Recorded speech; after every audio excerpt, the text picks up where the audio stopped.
Men's physique division. दोस्तों आज इस वीडियो में मैं लेकर आया हूँ इस डिवीज़न की प्रेडिक्शन और फाइनली अभी ये मेंस फिजिक डिवीज़न ऐसी हो गई है जो हिस्ट्री का बेस्ट लाइनअप लेकर के आ रही है। वही पुरानी यादें, वही पुराने बॉडी बिल्डर्स, हमारे favourite Jeremy Buendia, Jeremy Poitevin, Ryan Terry, कोई भी हमारा जो फेवरेट एथलीट उस टाइम पे 2016-15 में हुआ करता था, वो सारे ऑलमोस्ट सारे एथलीट आपको देखने को मिलेंगे। आखिरकार इसके अंदर ब्रेंडन हेनरिक्सन भी है जो अपना लास्ट ओलंपिया खेलने वाले हैं। तो ये एक ऐसा लाइनअप हो रहा है जो इस बार बन गया है सबसे ज़्यादा कॉम्पैक्ट और सबसे ज़्यादा पॉपुलर एथलीट से भरा हुआ। और ये एथलीट्स पॉपुलर होने के साथ साथ कॉम्पिटिटिव भी हैं। देखो कुछ एथलीट्स अपना एक पहले से नाम लेकर के आते हैं जैसे जेरेमी बुएंडिया जैसे, लेकिन आजकल के एथलीट्स ऐसे हैं जो पोटेंशियल लेकर के आते हैं, वो प्रैक्टिकली जीतने वाले एथलीट्स में। तो दोनों तरीके के एथलीट्स आपको इसमें मिलेंगे। यही है मज़ा इस वाली डिवीज़न का। और इस बार का तो हाल ऐसा हो गया है कि जो हमारे चैंपियन है यानी कि एरिन बैंक्स, वो ही हार करके बैठे हुए। हमारे रेनिंग चैंपियन ही अपना लास्ट शो नहीं जीत पाए जो था लीजेंड स्पोर्ट्स, लेकिन ओलंपिया जीत करके बैठे हैं। तो ओलंपिया जीतने के बाद जब कोई एक छोटा शो हार जाता है ना तो बड़ा बुरा लगता है, क्योंकि यहाँ पर हमेशा मान के चलते हैं ना दोस्तों, चैंपियन का पंजा शेर का पंजा होता है, जिसकी पकड़ सबसे ज्यादा मजबूत होती है टाइटल पे। अगर वो पकड़ भी ढीली पड़ने लग जाए तो सवाल खड़े होने लगते हैं कि अब ये भी नहीं तो फिर कौन। रेनिंग चैंपियन ही हार करके बैठा हुआ है, वो भी उस एथलीट से जिसकी हमने कल्पना भी नहीं की थी। यही लीजेंड स्पोर्ट्स में हमने देखा एरिन बैंक्स को हारते हुए कायरन होल्डन से। वो कायरन होल्डन जिनके बारे में किसी को उम्मीद भी नहीं थी कि ये मेंस फिजिक में दोबारा भी खेलेंगे, क्योंकि क्लासिक में जा चुके थे। अचानक से मेंस फिजिक में दोबारा आते हैं, एक शो जीतते हैं तो थोड़ा बहुत नाम होता है, लेकिन जब आ जाते हैं डायरेक्टली एरिन बैंक्स के सामने और उनको चैलेंज करने लग जाते हैं और उनको हरा के चले जाते हैं, तो बहुत बड़े बड़े सवाल खड़े हो जाते हैं कि अब क्या एरिन बैंक्स की जगह कायरन होल्डन ले लेंगे। तो इतने सारे नाम है, ब्रेंडन हेनरिक्सन से लेके जेरेमी बुएंडिया तक, कायरन होल्डन से लेके एरिन बैंक्स तक, और इसीलिए प्रेडिक्शन करनी और भी ज्यादा टफ हो जाती है ये समझने के लिए कि इनमें से कौन नया चैंपियन बनेगा। हम एक बार निगाह डालेंगे सारे एथलीट्स के पिछले साल की प्लेसिंग पे। उसके बाद हम सेकंड पार्ट में बात करेंगे इन सारे एथलीट्स के हाल ही के अपडेट्स को लेकर के जो पूरे साल भर इन्होंने दिखाए। इससे हमें बहुत क्लैरिटी आ जाएगी। और फिर फाइनली थर्ड पार्ट के अंदर हम लोग प्रेडिक्शन करेंगे। एंड की बिल्कुल वीडियो जो होगी ना 3 से 4 मिनट की, उसके अंदर सारा का सारा मेन सार है, समरी है। आप डायरेक्टली जाकर चाहो तो उसको भी जाकर के देख सकते हो। मज़ा आएगा अगर शुरू से वीडियो पूरी देखोगे। चलो स्टार्टिंग करते हैं सबसे पहले अपने भाग के साथ में। ये आ जाता है पिछले साल के रिजल्ट। तो लास्ट ईयर सबसे पहले नंबर 1 पे इसमें आए थे एरिन बैंक्स, जिन्होंने अपना सबसे पहला मेंस फिजिक का खिताब जीता।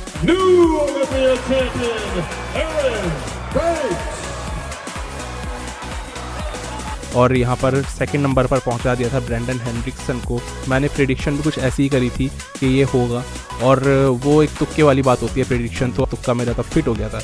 इसके बाद में थर्ड नंबर पर पिछले साल आए थे डियोगो फेरेरा, जो जजिस के एक बहुत ही पसंदीदा एथलीट है। चौथे नंबर पर इसमें आ गए थे चार्जो ग्रैंड, एक साल पहले तक 12वें नंबर पे थे, डायरेक्टली एक साल के अंदर 12वें से चौथे पे, तो बहुत बड़ा इंप्रूवमेंट हो जाता है। और चार्जो की शेप भी अपनी लाइफ की बेस्ट शेप थी, इसीलिए एकदम चौथे पे आ गए। 5वें प्लेस पे एक नए एथलीट ने अपनी जगह बनाई और ये नाम था एडवन फरेरा। छठे पर कायरन होल्डन चले गए थे, जिनसे उम्मीद थी कि भाई ये तो थर्ड आते हैं, पर जब ऐसा नहीं हुआ ना तो कायरन खुद से इतने निराश हो गए कि इन्होंने मेंस फिजिक को ही बाय बाय कर दिया। इसी के बाद से तो ये क्लासिक में गए थे, और जब पूरे साल क्लासिक में कुछ नहीं कर पाए तो मेंस में वापस आ गए, और देखो इस बार क्या धमाका मचा दिया इन्होंने। इसके बाद अगर 7th प्लेसिंग की बात करूं तो इसमें रायन टेरी आए थे। अब रायन टेरी की बहुत अच्छी फिजिक थी इस वाले मिस्टर ओलंपिया के अंदर, और पहले से काफ़ी बेहतर रायन थे ये इन टर्म्स ऑफ शार्पनेस। 8वें पर इसके अंदर आ गए थे दोस्तों कॉरे मोरिस। कॉरे मोरिस अपनी लाइफ की बेस्ट शेप लेकर के आए थे उस टाइम तक, क्योंकि कॉरे कभी भी छिले हुए नहीं आते थे उस समय से पहले, लेकिन पिछले साल एकदम ही शार्प आए और इसका नतीजा निकला कि ये 8th प्लेसिंग मिस्टर ओलंपिया में अपनी ले आए। 9th नंबर पर इस पे गए थे अली बिलाल, जिनके लिए मैंने प्रेडिक्ट किया था कि ये टॉप 10 के अंदर प्लेस हो जाएंगे। तो अगेन वो तुक्का भी मेरा फिट हो गया, लेकिन अली बिलाल उस टाइम पे काफ़ी अच्छे दिखाई भी दिए थे। काफ़ी बड़ी बात थी एक नए एथलीट के लिए टॉप 10 में अपनी जगह बना लेना ओलंपिया में। इसके बाद 10th प्लेस पर गए अपने पुराने चहीते आंद्रे फर्ग्यूसन।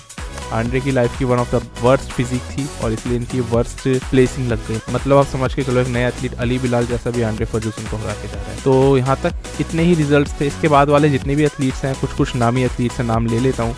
15वें नंबर पर गए इसमें कार्लोस डी ओलिवेरा, जो 6th आते थे ओलंपिया में, एकदम से झटके से नीचे 15वें पे। उसके बाद 16वें नंबर की ही बारी आती है, क्योंकि उसके आगे हम काउंटिंग नहीं करते।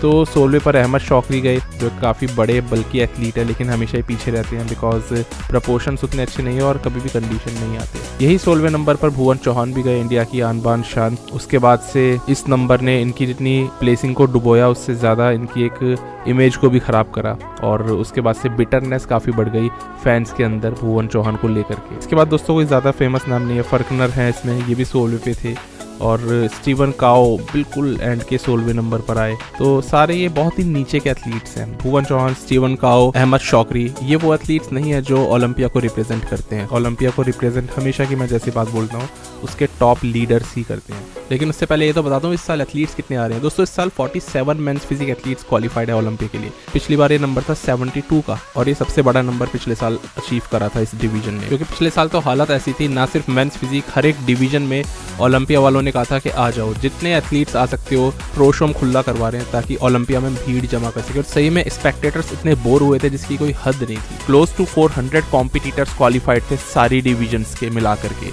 तो ये बहुत बड़ा नंबर था जो पिछले साल अचीव किया था ओलंपिया ने, और ये कोई बहुत शान वाली बात नहीं थी। उसका एक प्रेस्टीज होता है कि लिमिटेड नंबर ऑफ लोग ही क्वालिफाई कर पाते हैं ओलंपिया में। सारी क्वालिफाई करने लग जाएंगे एक दिन तो फिर वो ओलंपिया क्या रहेगा। तो पिछले साल ओलंपिया की रेपुटेशन को एक डैमेज पहुंचा था इससे, तो इसीलिए इस बार इन्होंने इस चीज़ को कंट्रोल करा, प्रो शोज थोड़े से कम करवाए पिछले साल के मुकाबले, ताकि कम एथलीट्स क्वालिफाई हो पाए ओलंपिया में। और इसलिए कोई हैरानी की बात नहीं है कि अभी हाल ही में एक रूल में बदलाव आया है कि हर एक डिवीजन में टॉप 3 एथलीट्स जो ओलंपिया में आएंगे वो ऑटोमेटिकली क्वालिफाई होंगे अगले साल के ओलंपिया के लिए। इससे पहले टॉप 5 एथलीट्स जो ओलंपिया में आते थे वो अगले साल के लिए ऑटोमेटिकली क्वालिफाई हो जाते थे, लेकिन अब ये संख्या घट के टॉप 3 की ही रह गई है। इससे एक सही फायदा होगा, क्योंकि वैसे भी एथलीट्स इतने सारे प्रो शोज तो खेलते हैं पूरे साल, तो वहाँ से इतनी क्वालिफिकेशंस बटोर लेते हैं ओलंपिया की। तो इसलिए इन्होंने ओलंपिया की जो ऑटोमेटिक क्वालिफिकेशन होती थी अगले साल के लिए वो टॉप 5 से घटा के टॉप 3 कर दिया। मैं आपको बता दूं 90s में प्रो शोज इतने कम होते थे कि ओलंपिया में टॉप 10 भी क्वालिफाई हो जाते थे अगले साल का ओलंपिया खेलने के लिए। तो टॉप 10 से आज हम टॉप 3 तक आ गए हैं, ज्यादा प्रो शोज होने की वजह से ऐसा हो रहा है। चलो अब हम आते हैं अपने वीडियो के दूसरे सेक्शन पे, जो है अपडेट्स वाला सेक्शन। स्टार्टिंग करते हैं चैंपियन के साथ, एरिन बैंक्स। इस साल एरिन ने क्या करा? इस साल एरिन ने दोस्तों जेरेमी बुएंडिया को चैलेंज करा और उनको नीचे गिराने की कोशिश करी। एरिन का हमेशा ये रहता है कि मैं ऊपर हूँ ये समझो, लेकिन दूसरा इतना नीचे वो भी समझो तुम, और पूरी की पूरी रेपुटेशन ख़राब कर देते हैं सामने वाले एथलीट की। लेकिन उससे होता ही है कि आप अपनी खुद की रेपुटेशन को डैमेज कर रहे हो। क्राउड को हम्बल लीडर पसंद आता है, एरोगेंट लीडर नहीं। कॉन्फिडेंस काफ़ी हाई रहता है इनके अंदर, बॉडी क्योंकि अच्छी है। इस दौरान एरिन ये फैसला करते हैं कि चलो एक शो खेल लेते हैं लीजेंड स्पोर्ट्स के नाम से। इन्होंने चैलेंज करा यहाँ पर बड़े से बड़े एथलीट्स को कि मेरे खिलाफ कम्पीट करने आओ, और सोचो चैलेंज भी किसने एक्सेप्ट किया? उस एथलीट ने जो खुद अपनी प्लेसिंग से परेशान होकर मेंस फिजिक को छोड़ के चला गया। वो आता है और यहाँ पर चैंपियन को हरा के चला जाता है। फिजिक की बात करूँ तो कायरन होल्डन की फिजिक, देखो अपडेट एरिन बैंक्स का दे रहा हूं, पर कायरन होल्डन की फिजिक की बात कर रहा हूं तो इनकी फिजिक पहले से मच इंप्रूव दिखाई दी लीजेंड स्पोर्ट्स के अंदर। हालांकि कायरन अपनी लाइफ की बेस्ट फिजिक दिखा चुके थे इससे पहले डेटोना प्रो में, लेकिन उसके बाद फिर इन्होंने लीजेंड स्पोर्ट्स में अपनी बेस्ट फिजिक दिखाई। दोनों फिजिक्स बहुत ही ज्यादा शार्प, बहुत ही ज्यादा राउंड थी। कट्स जिस तरीके से होनी चाहिए, रिबनेस जिस तरीके से होनी चाहिए, वो चीजें ऑन पॉइंट थी। वहीं एरिन के साथ प्रॉब्लम क्या हुई? ऐसा नहीं है कि एरिन कोई शार्प नहीं थे, ऐसा हो गया कि ग्लाइकोजन ओवर हो गया उनकी बॉडी में, और यही होता है पीक का मिस होना। आप ओवर कार्ब लोडिंग कर लेते हो, आपकी बॉडी से ग्लाइकोजन मसल से निकल के बाहर स्किन के नीचे आने लग जाता है। ऐसे में क्या हो रहा है, मसल्स आपकी सॉफ्ट दिख रही है, ना एब्स का सेक्शन क्लियर, ना बैक का सेक्शन क्लियर। तो ये ऐसी गलतियां होती हैं जो कुछ आवर्स लगते हैं, कुछ घंटे लगते हैं इन गलतियों को सुधरने में, और वही उसी टाइम पे शो हो रहा होता है। तो इसीलिए कहते हैं पीक करना उस दिन, उस पॉइंट पे, शो वाले दिन ही सबसे ज़्यादा इंपॉर्टेंट होता है। उसके बाद पीक कर लो या उससे पहले अच्छे दिख जाओ, क्या फ़र्क पड़ता है कौन आपको जज कर रहा है? जजिस तो उस वक्त शो में बैठे हुए जज करेंगे ना, उस टाइम आप ख़राब दिख रहे हो। तो इससे क्या समझ आता है? मैं अगर अपनी समझ बताऊं तो मुझे लगता है कि एक चैंपियन ये समझ गया होगा कि ये गलती मैंने किस वजह से करी थी, एग्जैक्टली वो रूट कॉज क्या था, क्यों मैंने ओवर कार्ब लोडिंग कर ली थी, ग्लाइकोजन क्यों मसल से बाहर गिर रहा था, उसने समझ लिया होगा अब तक। अगर वो नहीं समझेगा तो इस बार चैंपियन नहीं बन सकता। सबसे बड़ी बात यह है कि इस बार एरिन कोई नए नुस्खे ना अपनाए, कुछ बढ़िया दिखने के चक्कर में कुछ ओवर ट्राई ना कर दे। ऐसे में क्या होता है, आप कई बार अच्छे तो दिखते हो, पर ज्यादातर ऐसा होता है कि आप ना खराब कर लेते हो सब कुछ। तो एक जो चैंपियन होता है ना, वो अपने पीक वीक के प्रोटोकॉल में ज्यादा फेरबदल नहीं करता, और इसीलिए कह रहा हूँ एरिन का इस बार बहुत स्ट्रॉन्ग ग्रैब रहने वाला है टाइटल के ऊपर दोबारा से। अभी के अपडेट्स अगर हम देखें तो एरिन इस तरीके से दिखाई दे रहे हैं, शार्प दिख रहे हैं। ऑब्वियसली मेन यही है कि पीक कर पाएंगे कि नहीं। यहाँ पर बात करूँ कायरन की, कायरन का हमें क्लियर है, उन्होंने 2 बार पीक कर लिया है और दोनों बार अपनी लाइफ की बेस्ट उन्होंने शेप दिखाई है। अब तीसरी बार ओलंपिया में कैसे दिखेंगे ये मैं प्रेडिक्शन वीडियो में आपको बताऊंगा। लेकिन फ़िलहाल उनके अपडेट्स बताने की कोई ख़ास ज़रूरत नहीं है, फिर भी आप देख सकते हो इस तरीके से दिखाई दे रहे हैं। सब चीज़ें ऐसे हैं ना कि अभी हाल ही में हमने हाल फिलहाल में देखी हैं इन सारे एथलीट्स को, तो इसलिए अपडेट्स इन दोनों एथलीट्स के देने का उतना कोई मतलब नहीं है, क्योंकि हमें पता ही हमने इनको हाल ही में देखा था। इसके बाद हम बात करते हैं तो ब्रेंडन हेनरिक्सन की बात आ जाती है। अब ये चैम्प जो हमारे पुराने चैम्प हैं, ये अपडेट्स इस तरीके से देते हैं कि ना एक जैसे ही दिखे हैं पूरे साल। और इनका ऐसा था ना कि एरिन बैंक्स ने सबसे पहले खुलासा करा था कि ये इंसान रिटायरमेंट लेने वाला है। अब विश्वास नहीं हुआ हमें फैंस को, यार ब्रेंडन हेनरिक्सन क्यों रिटायरमेंट लेंगे, इतनी अच्छी बॉडी बना करके बैठे हैं, एकदम करियर में अपना इतना बढ़िया ट्रांजिशन लेकर के चल रहे हैं। देखो जो ट्रांजिशन ब्रेंडन हेनरिक्सन ने मारा है ना, वो पुराने 2016-17 के ज़माने से और आज के मेंस फिजिक के ज़माने के अंदर वो ट्रांजिशन और किसी ने नहीं लिया। सारे एथलीट्स उसी टाइम पे रह गए पीछे। रायन टेरी तब भी ऐसे दिखते थे, अब भी ऐसे दिखते हैं, ज़्यादा फर्क नहीं है।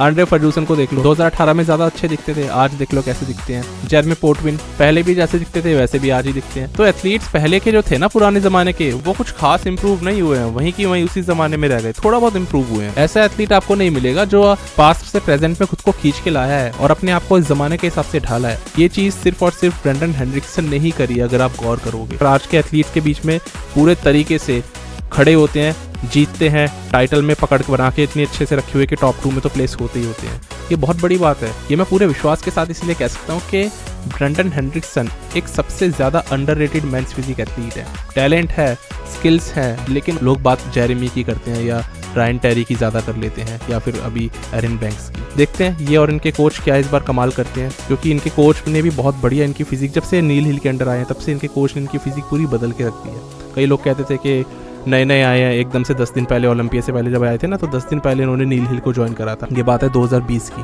तब कई लोगों ने बोला था यार क्या कोच करवा देगा, 10 दिन में तो कुछ समझ ही नहीं आता। लेकिन ये भूल जाते हैं हम लोग के आखिर के वो पीक वीक के प्रोटोकॉल्स वो ही सबसे अहम होते हैं। जो इंसान उसको समझ गया ना गेम उसका, तो वही नील हिल ने समझा।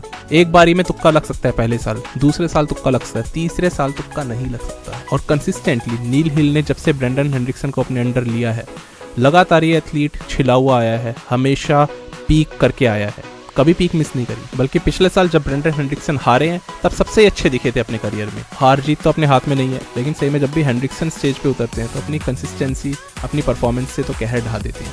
ये मैं थोड़े वर्ड्स इसलिए भी यूज़ कर रहा हूँ क्योंकि अब लास्ट ओलंपिया है इनका।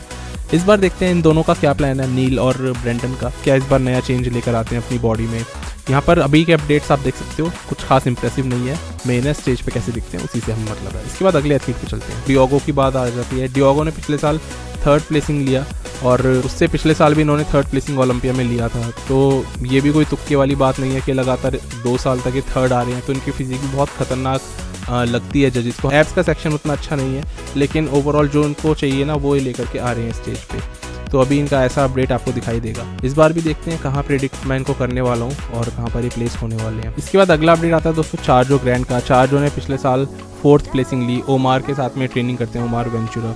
और यहाँ पर चार्जो ग्रैंड भी बहुत अच्छी अपनी फिजिक दिखाते हैं। जहाँ डियोगो का एब्स का सेक्शन विजिबल ही नहीं होता है, वहीं चार्जो अपने एब्स और ऑब्लिक्स की वजह से ही जाने जाते हैं। इनकी बॉडी में फाइबर्स और राउंडनेस बहुत अच्छी है। जैसे चेस्ट के अंदर आप फाइबर्स देखोगे, डेल्ट्स के अंदर आप राउंडनेस। तो इस तरीके से चार्जो ग्रैंड की फिजिक है। इस बार अगर शार्प आएंगे तो बहुत खतरनाक फिर से हो सकते हैं, लेकिन चार्जो के साथ प्रॉब्लम ही तो शार्पनेस की होती है। इस बार भी कोई ज़्यादा शार्प नहीं दिखी जितने भी शोज इन्होंने जीते, जैसे कि सैन एंटोनियो प्रो। तो इसीलिए इस वजह से ये हो सकता है पीछे भी चले जाए, टॉप 10 के भी बाहर हो जाए। तो इनको प्रिडिक्ट करना इसलिए सबसे ज़्यादा टफ है मेरे लिए, और ये मैं सही में बात बोल रहा हूँ, क्योंकि ये ऐसे एथलीट हैं, मैं इनको 15th पे प्रिडिक्ट करूंगा ये 4th पे आ जाएंगे, 4th पे करूंगा ये 15th पे चले जाएंगे वापस। इनका वो हिसाब किताब रहता है। इसके बाद अगर बात करूँ, नाम आ जाता है एडवन पल्मीरा। यही पिछले साल 5th प्लेस पर आने वाले एथलीट। तो ब्राजीलियन एथलीट है, बहुत अच्छी बॉडी इनकी इस वक्त पे नजर आ रही है अपडेट्स के अंदर। एकदम हार्ड ग्रेनी लुक है इनके अंदर में। ये डेफिनेटली इस साल अपनी टॉप 10 में जगह बनाएंगे फिर से। जब पिछले साल 5th आ गए थे तो आप समझ सकते हो। इस वक्त पे आपको इनके अपडेट्स में ऐसी बॉडी दिख रही होगी, फ्रंट से बहुत अच्छे ग्रीनी दिख रहे हैं और बैक इनकी काफ़ी 3D राउंड और हार्ड है।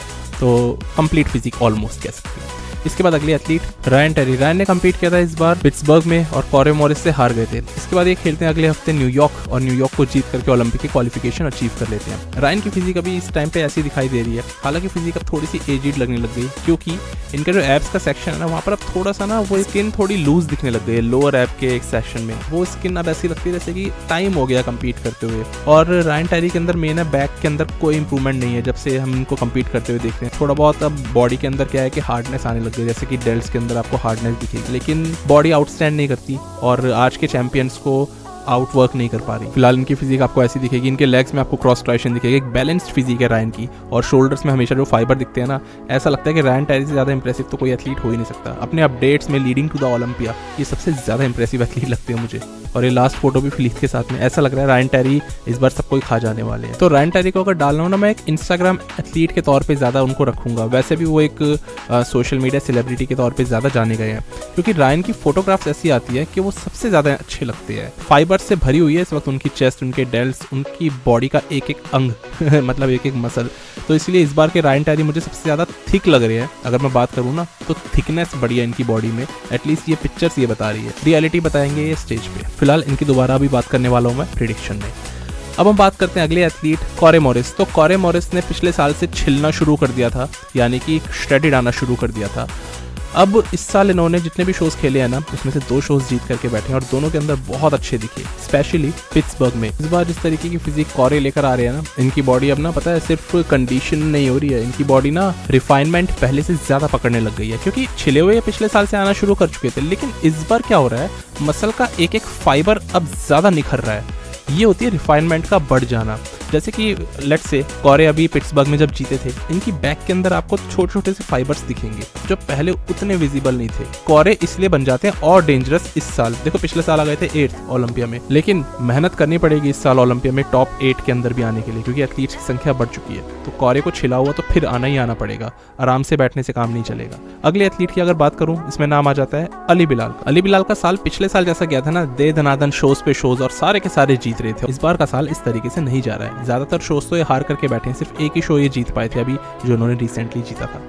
अली जब भुवन से शो हार गए ना, तब इनकी पॉपुलैरिटी एकदम से बढ़ी कि यार भुवन चौहान से शो कैसे हार सकता है, वो भी ऐसा एथलीट जो 9th आके चल रहा है ओलंपिया में। तो हाँ, पिछले साल तो आ गए थे 9th, लेकिन इस बार क्या टॉप 10 में आ सकते हैं। इस वक्त पे अली अपना ये अपडेट दिखाते हैं लो कार्ब डे का, और चेस्ट में पड़ रहे हैं खतरनाक वाले फाइबर्स, बढ़िया बॉडी के अंदर ग्रेनीनेस है, बैक इनका एक वीक पॉइंट है जिसके लिए ये भी कंसर्न है। देखते हैं ओलंपिया में बैक कितनी इंप्रूव करके ला पाते हैं। वैसे इंप्रूवमेंट नहीं आएगी, मेन रिफाइनमेंट कितनी आएगी, क्योंकि कंपीट इतना करते हैं शोज टू शोज के बॉडी पे ऐसे में लोड पड़ने लगता है, बॉडी टायर्ड अप होने लगती है। ओलंपिया में क्या पीक कर पाएंगे इस वजह से, अपने बेस्ट एवर वर्जन में आ पाएंगे, ये इनके लिए बहुत बड़ा चैलेंज रहेगा। तो इसीलिए इस बार मैं इतना खुद कॉन्फिडेंट नहीं हूँ उनको टॉप 10 में प्लेस करने के लिए, प्रिडिक्ट करने के लिए, लेकिन जो होना होगा वो तो वैसे ही होगा। अब आ जाते हैं अपने बिंदास एथलीट आंड्रे फर्ग्यूसन। पिछले साल 10th प्लेस लेकर आने वाले, इस बार ओलंपिया में क्वालिफाई हो गए मायामी प्रो जीत करके, और लीजन के अंदर भी इन्होंने कम्पीट किया था, उसमें भी 3rd प्लेस पर आ गए थे। ये अपने मस्त मौला इंसान है, एकदम बढ़िया तरीके से चलते हैं, इनको ज़्यादा फिक्र नहीं है कहाँ पे प्लेस होते हैं, कैसे खड़े होते हैं, कितनी एनर्जी लगाते हैं या फिर कितने अलर्ट रहते हैं स्टेज पे, इससे इनको कोई लेना देना नहीं है। बाकी इंप्रूवमेंट के नाम पे पहले ज़्यादा इंप्रूव थे 2018-19 में, अब तो नीचे ही आ गए हैं। वेस्ट वाइड हो गई है, शोल्डर्स छोटे हो गए हैं, और एज के साथ साथ अब वही है कि मिड सेक्शन ब्लॉक ही होता जा रहा है। तो इसीलिए इनसे मेरे को अब ज़्यादा उम्मीदें नहीं है। हालांकि एक टाइम पे मैं ख्वाब देखा करता था कि आंड्रे फर्ग्यूसन एक दिन Mister Olympia men's physique champ बनेंगे, पर फैंस के चाहने से कुछ नहीं होता, उसको ख्वाब खुद एथलीट को भी देखना पड़ता है। ब्रेंडन हेंड्रिक्सन ने वो ख्वाब देखा तो उन्होंने अचीव किया। फिलहाल इनके इंस्टाग्राम अकाउंट पे जाकर के इनको चेक करना ही बड़ा मुश्किल हो रहा है मेरे लिए, क्योंकि मैं ब्लॉक हूँ, आंड्रे भुवन दोनों ने ब्लॉक कर रखा है ना। मैं याद दिला दूँ, ये किस्सा पिछले साल इसी मेंस फिजिक की प्रेडिक्शन वीडियो में मैंने आपको बताया था, तो इसीलिए इनके अपडेट्स चेक करना भी एक टेढ़ी खीर है मेरे लिए। इसके बाद अगला अपडेट भुवन चौहान। तो भुवन को मैं बेसिकली कवर पहले तो नहीं करने वाला था, लेकिन हाल ही में उन्होंने कुछ इंप्रूवमेंट्स दिखाए अपनी फिजिक में, जिसका कि मेरे को भी अंदाजा मिला दूसरे ही यूट्यूब चैनल्स से। तो अब मैंने इंस्टाग्राम जब एक्सेस किया तो पता लगा कि इनकी फिजिक में कोई बदलाव नहीं है। जिन भी यूट्यूब चैनल्स ने डाला था कि ये हो गया वो हो गया, भुवन की फिजिक चेंज हो गई, वो सब वही फेक टाइटल्स और थंबनेल्स की वजह से जो हाइप क्रिएट करी गई थी, बस वही थी। फिलहाल इनकी फिजिक वही सेम दिख रही है, और इस बार मैं अभी इनको प्रिडिक्ट नहीं करूंगा, तो इनको प्रिडिक्ट करके भी 16th का 15th ही कर दूंगा, तो उससे कोई ज़्यादा फर्क नहीं पड़ेगा। मेन चीज़ है कि इंडिया को रिप्रेजेंट कर रहे हैं, उस चीज़ के लिए हमारा एक्साइटेड होना बनता है। बाकी प्रैक्टिकली बात करूँ, असाइड फ्रॉम दैट एक्साइटमेंट, ये उसी लेवल पे अभी भी हैं जैसे पहले थे। तो ये मैं बिना किसी हेट के बात कर रहा हूँ, जो चीज़ सामने सामने है। हाँ, जिन लोगों को एक्साइटमेंट है, जिनमें मैं भी आता हूँ, तो हमें गर्व होना चाहिए कि हमारा एथलीट इंडिया को रिप्रेजेंट कर रहा है ओलंपिया में। अब इसके बाद जेरेमी पोर्टविन आ जाते हैं। पोर्टविन ने ये वाला शो जीत करके इस साल के ओलंपिया के लिए क्वालिफाई किया। पोर्टविन की मैंने कवरेज तब करी थी जब इनको ट्रेनबोलोन के कारण बहुत ज़्यादा दिक्कतें आने लग गई थी सोने में, वर्कआउट करने में, और इन्होंने अपना सारा मसल मास लूज कर दिया था। अभी भी पोर्टविन बता रहे रिसेंट कल के ही अपडेट में कि इनकी बॉडी में दिक्कतें बहुत ज़्यादा हैं। हालांकि ये प्रेप कर रहे हैं, ओलंपिया में कम्पीट ज़रूर करेंगे, लेकिन ये बीमार रह रहे हैं, दिक्कत आ रही है इनको फूड डाइजेस्ट करने में। तो उन्होंने कहा कोई बात नहीं, फिर भी मैं अपना बेस्ट वर्जन लाने की कोशिश करूँगा, एटलीस्ट मैं गिव अप नहीं कर रहा हूँ। और इस वक्त ऐसे दिख रहे हैं, अच्छे दिख रहे हैं। ये मेन है वही है, थिकनेस के मामले में फ्रंट से बहुत हैवी है, पीछे से थोड़े से ये छोटे रह सकते हैं, क्योंकि इतनी दिक्कतों के बावजूद प्रेप ही कर रहे हैं मेरे हिसाब से, तो वही इनके लिए काफ़ी बड़ी बात है। देखते हैं कहाँ पे प्लेस होते हैं। इसके बाद एक और जेरेमी की बात आ जाती है, जेरेमी बुएंडिया। लेकिन यहाँ पर जेरेमी बुएंडिया द किंग वापस आ चुके हैं। इसी साल इन्होंने अनाउंस करा था कि मैं वापस आ रहा हूँ कम्पीट करने के लिए, और मैं सबसे ज़्यादा खुश हुआ था इस चीज़ से। बुएंडिया ने अपनी फिजिक भी, जैसे मैंने अभी थोड़ी देर पहले आपसे बात करी ना ब्रेंडन हेंड्रिक्सन की, बुएंडिया ने भी अपनी फिजिक में एक अपग्रेड करा है। पहले के बुएंडिया 2016 के अलग थे, आज के अलग हैं, तो फ़र्क तो आया है फिजिक में, लेकिन स्टिल काफ़ी लोग ये मान रहे हैं कि ये फ़र्क भी काफ़ी नहीं पड़ेगा ओलंपिया जितवाने के लिए। और एरिन बैंक्स या फिर नए एथलीट्स जैसे कि कायरन होल्डन, उनको ये चुनौती नहीं दे पाएंगे, तो वो अलग चीज़ है। लेकिन बुएंडिया भी अपनी तरफ से लगातार जितनी स्ट्रगल कर सकते हैं, रोज़ एक नई परेशानी से जूझते हुए कम्पीट करने की तैयारी कर रहे हैं, तो वो एक बड़ी बात है। इसलिए दोनों ही जेरेमी, चाहे पोर्टपिन हो चाहे बुएंडिया हो, दोनों की दोनों स्ट्रगल अपनी बॉडी से ही कर रहे हैं कहीं ना कहीं प्रेप के दौरान। दोनों ही जेरेमी बीमार होकर चल रहे हैं इस प्रेप के अंदर, फूड डाइजेशन का इशू है तब भी प्रेप कर रहे हैं, और वो चीज़ें हमें नज़र नहीं आती, हमें बस स्टेज पे एक फिजिक नज़र आती है जिसको हम जज कर लेते हैं। लेकिन स्ट्रगल है भाई, बॉडी बिल्डिंग वो घूमे हुए दिमाग वाले लोगों के लिए स्पोर्ट है, और इस लेवल पर ये लोग कम्पीट कर रहे हैं ना, बहुत टफ चीज़ होती है। तो फिलहाल इनकी सारी कहानी हमारे सामने रही। जेरेमी ने लगातार अपने फिजिक अपडेट बहुत ज़्यादा इस बार दिखाए, और हमें क्लियर है कि बुएंडिया की फिजिक अभी कैसी दिख रही है। देखते हैं कहाँ पे ये प्लेस हो सकते हैं। अब यहाँ पर दोस्तों एक और एथलीट को मैं मेंशन कर दूं, नहीं करूँगा तो नाइंसाफ़ी हो जाएगी उसके साथ। ये नाम आता है कार्लोस जी ओलिवेरा, काइकी प्रो। इन्होंने पिछले साल जब 15th प्लेसिंग अचीव करी ना, तो इनका नाम ऐसे ख़राब हुआ कि सब लोग भूल ही गए इन्हें। लेकिन हाल फिलहाल के इनके अपडेट्स आप अभी देखो, सरीक के साथ इन्होंने ट्रेनिंग करी, और इस वक्त पे जब ये पोज कर रहे थे जिम के अंदर मिरर के सामने, तो ये एथलीट लगा ही नहीं कि मेंस फिजिक एथलीट है, ये लग रहे हैं क्लासिक फिजिक एथलीट। और हार्डनेस उस लेवल की है ना, एक मेंस फिजिक एथलीट में नहीं होती है। इनकी बॉडी भरी पड़ी है फाइबर्स से, ये pure granny muscle matured athlete है। तो काइकी प्रो हालांकि जितने अच्छे इंस्टाग्राम पे दिखते हैं उतने अच्छे स्टेज पे नहीं दिख पाते, पता नहीं क्यों इनकी बॉडी मेंस फिजिक पोजेस करते हुए बहुत ही फ्लैट सी दिखती है, और वहीं जब ये क्लासिक फिजिक पोज हिट करते हैं तो इनकी बॉडी फूल के निकलती है। तो शायद ये एक वजह हो सकती है, इसलिए मेंस फिजिक एथलीट से ज़्यादा अच्छे क्लासिक फिजिक एथलीट बन सकते हैं। लेकिन ये बहुत ही अच्छे एथलीट हैं, रेस्पेक्ट करता हूँ मैं इनकी भी, और बहुत ही ज़बरदस्त इस बार दिख सकते हैं। टॉप 10 में ये भी अपनी जगह बना सकते हैं। अब डायरेक्टली हम बढ़ते हैं दोस्तों अपने अगले और लास्ट सेक्शन पे, ये है प्रेडिक्शन का सेक्शन। यहाँ पर मैं प्रेडिक्शन करना चाहूँगा फर्स्ट से लास्ट तक, क्योंकि इसमें कुछ अच्छा खासा शौक लगने वाला है आप लोगों को, और आप लोग अच्छी खासी बातें लिखने वाले हो कमेंट सेक्शन में मेरे लिए। सबसे पहला नंबर मेरे हिसाब से दोबारा यहाँ पर लगेगा एरिन बैंक्स का। एरिन ने जो गलती करी, इसका मतलब ये नहीं है कि दोबारा वही गलती कर देंगे और यहाँ पर फिर से ऑफ आ जाएंगे। मैंने बताया एक बहुत छोटी सी मिस्टेक थी जो कुछ घंटों में सुधारी जा सकती है, और एरिन बिल्कुल रेडी चल रहे हैं अभी इस वक्त पे, और मुझे नहीं लगता कि इनकी फिजिक में ऐसी एक भी कमी है जो इनको पीछे रख सकती है, एक्सेप्ट लेग्स। अगर जजेस इस बार लेग्स देखने वाले हैं, जिसके लिए उन्होंने बोला भी है, तो एरिन से ज़्यादा अच्छे लेग्स कायरन पे है, एरिन से ज़्यादा अच्छे लेग्स ब्रेंडन पे है। इस चीज़ में पीछे वो हो सकते हैं। तो जजिंग का कुछ नहीं मालूम, जजेस क्या देख रहे हैं, पूरा मूड का गेम है, जैसे मैं हमेशा बताता हूँ। इस बार उनका मूड बन गया, चलो भाई लेग्स भी देख लेते हैं। इसलिए अभी तक मैं वही सोच के चल रहा हूँ, उसी तरीके से जिस तरह से जजिंग होती आई है। एरिन को उन्होंने फेवर करा है लगातार, तो मुझे लगता है इस बार भी करेंगे। और रही कंडीशनिंग नेल करने वाली बात, तो मैं उम्मीद करके चल रहा हूँ ये अपनी बेस्ट कंडीशनिंग दिखाएंगे इस बार के ओलंपिया में, और अच्छे दिखेंगे। वैसे भी अगर आप एरिन का ट्रैक रिकॉर्ड उठा के देखो, तो इस लास्ट लीजेंड स्पोर्ट्स के अलावा इन्होंने कभी भी कोई ख़राब कंडीशनिंग नहीं दिखाई अपने पिछले 2 साल के करियर में। उससे काफ़ी चीज़ें क्लियर हो जाती है। इसलिए मेरे हिसाब से मैं इनको यहाँ पर क्रेडिट कर रहा हूँ मेंस फिजिक चैंपियन इस साल के लिए। इसके बाद सेकंड नंबर पर मुझे लगता है आएंगे ब्रेंडन हेंड्रिक्सन। ब्रेंडन बहुत अच्छे कंडीशन छिले हुए आने वाले हैं इस बार हमेशा की तरह से, लेकिन उनको जो पीछे रखेगी वो आई थिंक उनकी बैक रखेगी। उनकी बैक देख के ऐसा लगता है जैसे कि वो 2020 में स्टक हो गई हो, क्योंकि ब्रेंडन ओवरऑल बहुत अच्छे हुए हैं, ग्रो करे, लेकिन बैक इनकी बहुत छोटी लगती है जब ये एरिन बैंक्स के आगे खड़े होते हैं। जब ये अपने बैक का पोज मारते हैं, जो उनका मेंस फिजिक पोज होता है, उस दौरान उनकी बैक उतनी वाइड नहीं लगती, वो लैट्स उतने वाइड नहीं लगते। At the same time thickness भी उतनी नहीं है जितनी एरिन बैंक्स में है। एक और बात बताऊं, इनसे ज़्यादा थिकनेस इस वक्त बैक के अंदर कायरन होल्डन होल्ड करके बैठे हैं। देखो मेंस फिजिक का गेम कहाँ रिलाई करता है ना, पूरा का पूरा रिलाई करता है ये कंडीशनिंग पे। ये बात मैं पिछले 3 सालों से दोहराते आ रहा हूँ जब से प्रेडिक्शन वीडियोस बना रहा हूँ। अब हम आते हैं अपने पॉइंट पे वापस। कायरन की बात करते हैं। इस साल कई लोगों को लग रहा होगा कायरन भी जीत सकते हैं मेंस फिजिक, कई लोगों ने प्रेडिक्ट भी कर दिया होगा, और बिल्कुल सही बात है।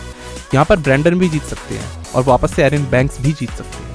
क्यों? तीनों में से कोई भी जीत सकता है, क्योंकि ये तीनों के एथलीट्स की बॉडी ना बहुत ज़्यादा आपस में कम से कम गैप बना के चल रही है। लेकिन मैं यहाँ पर आपके सामने रखूंगा एक प्रोबेबिलिटी जिसके हिसाब से मैं इन तीनों एथलीट्स की प्लेसिंग्स को प्रिडिक्ट कर पा रहा हूँ। देखो यहाँ पर मैंने फर्स्ट पे एरिन को प्रिडिक्ट किया बिकॉज मुझे लगता था वो अपनी गलती से सीखेंगे ये सोच के। सेकंड पे मैं ब्रेंडन को डाल रहा हूँ बिकॉज उनका कंफर्म है कि वो शार्प तो आएंगे ही आएंगे, उनको कोई चीज़ रोक नहीं सकती एक्सेप्ट उनके बैक के। सीधी सी बात कर रहा हूँ सामने सामने आपकी। थर्ड पे मैं यहाँ पर प्रेडिक्ट करके चल रहा हूँ कायरन होल्डन को, इसीलिए क्योंकि उन्होंने 2 बार सबसे बेस्ट पीक करा अभी तक के पिछले शोज़ में। इतना अच्छा पीक कर लिया कि तीसरी बार उतना अच्छा आना एक पॉसिबिलिटी में काउंट कम होता है। चांस नहीं है कि आप 2 बार लाइफ में बेस्ट पीक कर रहे हो और तीसरी बार भी आप लाइफ में बेस्ट पीक करके जा रहे हो। इसलिए सबसे कम प्रोबेबिलिटी जो है ना पीक करने की वो अभी मुझे लगता है कायरन होल्डन के पास में है, क्योंकि उनकी बॉडी ने 2 प्रो शोज झेले अपने ऊपर। उनसे ज़्यादा high probability Erin Banks carry कर रहे हैं और सबसे हाई प्रोबेबिलिटी पीक जो होके आएंगे ही आएंगे वो ब्रेंडन हेंड्रिक्सन आएंगे। तो कोई बड़ी बात नहीं यहाँ पर आपको ब्रेंडन हेंड्रिक्सन इस बार अपना चौथा टाइटल जीतते हुए दिख जाए। मैं सही में चाहता हूँ ब्रेंडन हेंड्रिक्सन जैसे एथलीट को मैं जीतते हुए सही में देखना चाहता हूँ। बहुत तगड़े एथलीट हैं, तो इसीलिए ये तीनों एथलीट्स मोस्ट कॉम्पिटिटिव और इस गेम को रिप्रेजेंट करने वाले एथलीट इस साल बनेंगे, ऐसा मैं मान के चल रहा हूँ। और इसलिए अभी इन तीनों की मैंने आपको प्लेसिंग्स रिवील करी मेरे हिसाब से जो आ सकती है, मतलब जजेस भी जो सोच के चलेंगे उस दिन।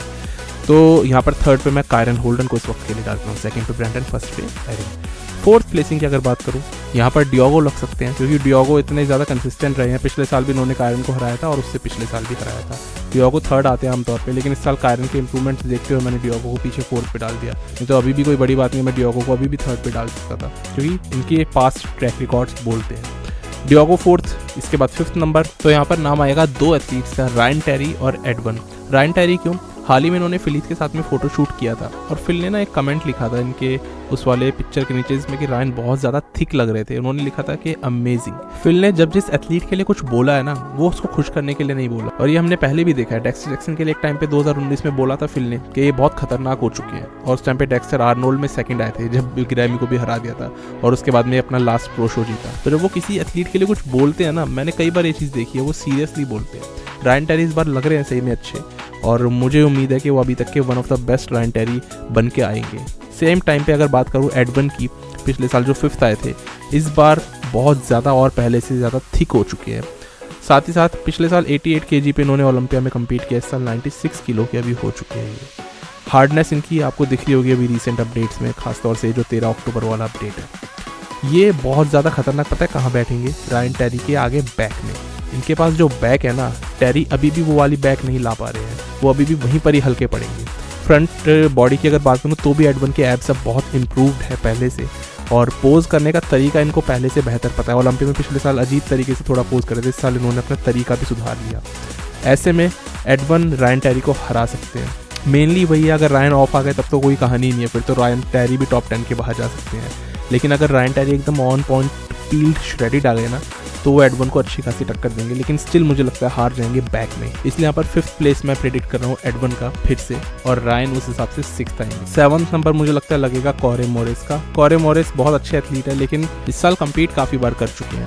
मेनली ओलंपिया में अगर वो ज़्यादा छेड़खानी ना करें और पिछले साल वाले भी कंडीशनिंग लेकर के आ जाएं, तो उनका 7th नंबर इस साल आ जाना चाहिए, ऐसा मैं मान के चल रहा हूँ। और अगर पिछले साल से थोड़ी सी इंप्रूव्ड कंडीशनिंग आई तो ये रायन और एडवन से लड़ते हुए नजर आएंगे। बेसिकली एडवन, रायन और कॉरे, ये तीनों आपस में लड़ते हुए नजर आने चाहिए। फिलहाल इनको 7th पे डालूंगा। आपको हैरानी हो रही होगी अभी तक भी मैंने जेरेमी बुंडिया का नाम नहीं लिया दोस्तों।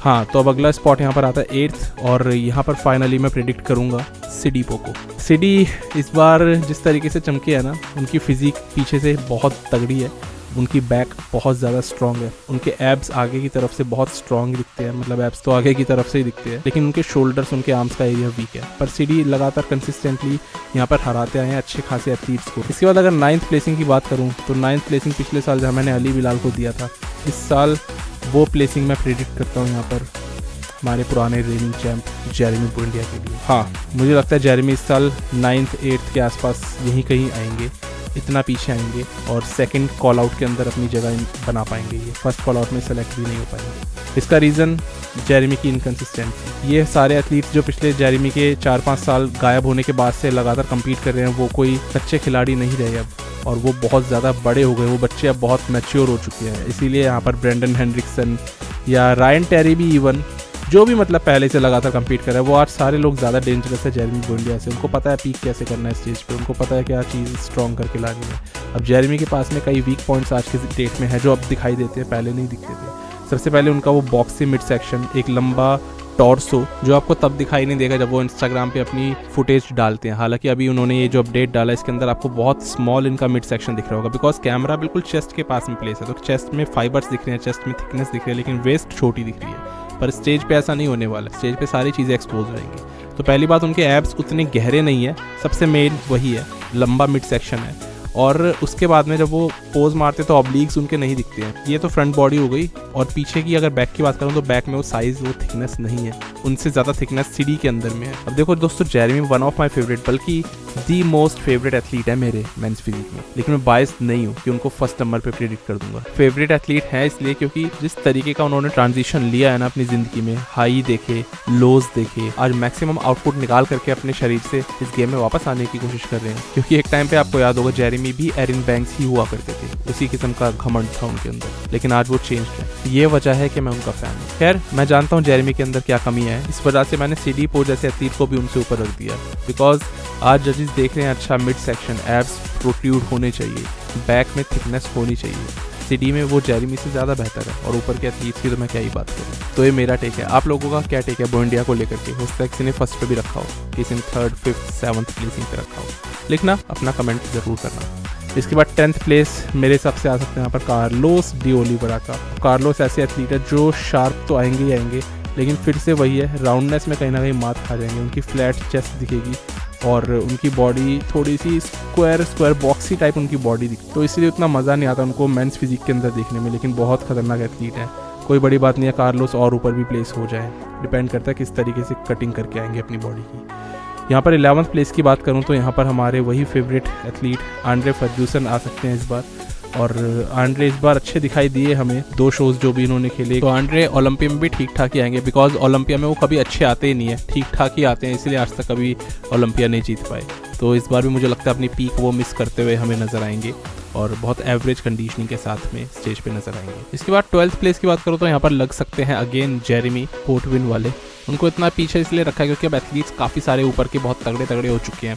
नहीं तो पहले जेरेमी भी टॉप 5, टॉप 4 में आ जाया करते थे, लेकिन अभी क्या है कि बैक उतनी ज़्यादा थिक नहीं है उनकी, फ्रंट बॉडी उनकी अच्छी दिखती है, लेकिन ओवरऑल कोई बहुत बड़ा चेंज नहीं है। एब्स भी उनके ज़्यादा अच्छे नहीं, 2 पैक एब्स दिखते हैं, तो इसीलिए यहाँ पर रख रहा हूँ। 13th नंबर मेरे हिसाब से यहाँ पर आ सकता है अली बिलाल का।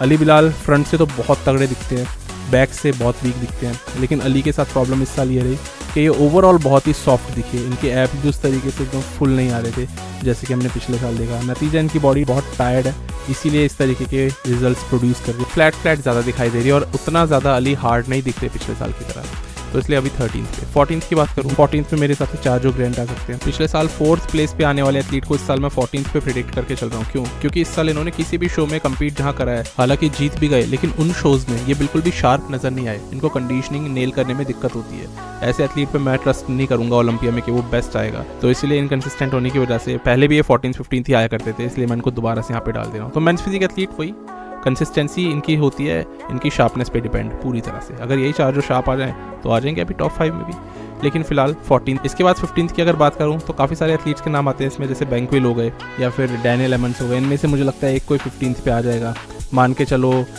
डैनियल एमंस 15th आ जाएंगे, तो उस हिसाब से फिर 16th पे बैंकविल चले जाएंगे। आप इसका मतलब समझते हो कि इसके आगे मुझे कुछ प्रिडिक्ट करने की किसी को ज़रूरत नहीं है। तभी मैंने कहा था कि भुवन को मैं प्रिडिक्ट नहीं करूंगा इसके अंदर में, और उससे मेरा मतलब यही था। ऐसा नहीं था कि मैंने प्रिडिक्ट नहीं करना चाहता था, लेकिन क्योंकि मेरे हिसाब से अभी भी 16th ही आएंगे, और 16th नंबर वाला एथलीट ऐसे में चाहे 25th नंबर पर प्लेस हो रहा है या 35th नंबर पर प्लेस हो रहा है, वो 16th नंबर का ही कहलाएगा, जो जिससे ऊपर किसी को गिनते ही नहीं है। तो ये थे दोस्तों मेरे सारे के सारे प्रिडिक्शन, और इसमें मेरी भी थॉट यही है, जिस हिसाब से जजेस इनको प्रिडिक्ट करेंगे ना, जो उस दिन बेस्ट कंडीशनिंग लाएगा उसको ऊपर आने का पूरा हक है। और इसीलिए यहाँ पर चाहे एरिन बैंक्स हो, ब्रेंडन हेनरिक्सन या फिर कायरन होल्डन, इनमें से कोई भी फर्स्ट आता है, कोई दिक्कत वाली बात नहीं है। बाकी अगर जेरेमी बहुत कंडीशन आते हैं बोइंडिया, तो वो भी बहुत ऊपर प्लेस हो सकते हैं। फिलहाल मुझे भरोसा नहीं है, या मैं खुद को करेक्ट करूँ तो मुझे ये नहीं पता कि वो किस तरीके से पीक होंगे, इसीलिए उनको यहाँ पर मैंने इतना नीचे प्लेस किया। बाकी जो भी है वीडियो तो प्रेडिक्शन ही है, तो आप भी प्रेडिक्शन कर दो और नीचे लिखो आपके हिसाब से कौन किस रैंकिंग पे आएगा। अपने टॉप 10 प्रेडिक्शन लिखना नीचे,